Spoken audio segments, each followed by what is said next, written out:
My story begins in a small agricultural town, an ordinary place, one without magic.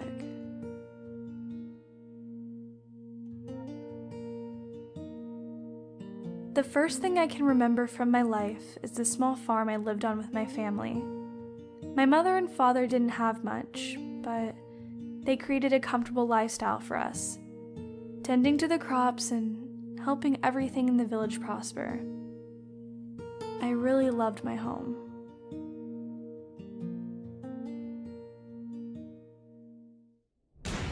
The memories after, however, were not so joyful. As I grew older, more and more obstacles plagued my small town.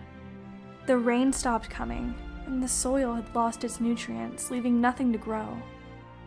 Before I knew it, everything around me wasn't how I'd remembered it at all. Even the people were beginning to lose hope and move away. It was like seeing my home crumble right before my eyes.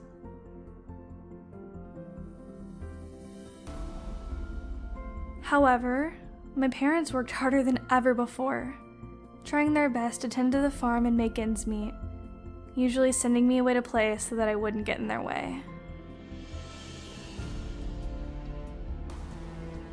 So I would go and play, making my own adventures up in my head about princes, princesses, dragons, and fairies. I'd go exploring in the forest and caves near my village, until one day, the stories in my head became real.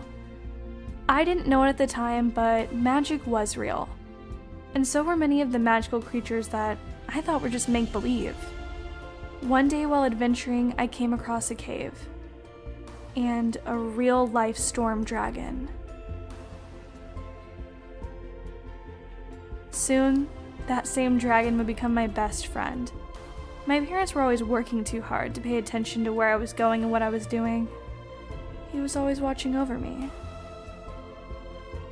I spent my days learning magic from the dragon, like how to create a small spark of lightning or conjure a rain cloud. Before I knew it, I had enough power to bring an entire fleet of rain clouds.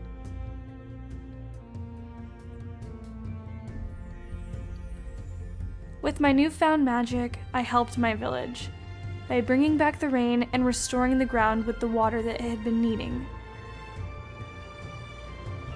Finally, I felt like my home was alive again.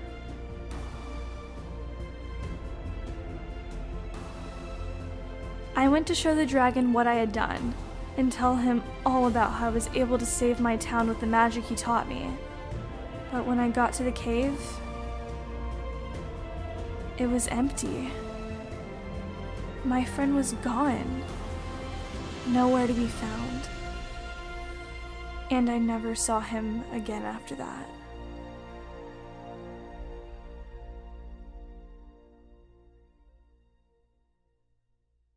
I now had Storm Dragon Slayer magic running through my bones, and no idea how to control it. I was all alone in a place where no one really knew anything about magic.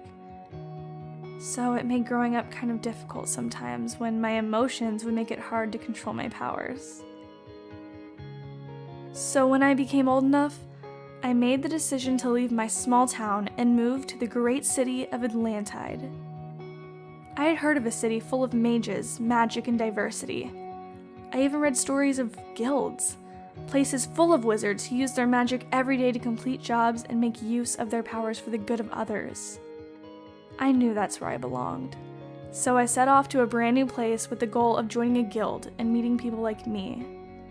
I'd find a mentor to help me control these powers that I was given, and one day, I'd find my dragon again. I wasn't gonna give up. I'd thank him for what he did for me and for my home. My name is Blake, and this is where my story begins, in the city of Atlantide.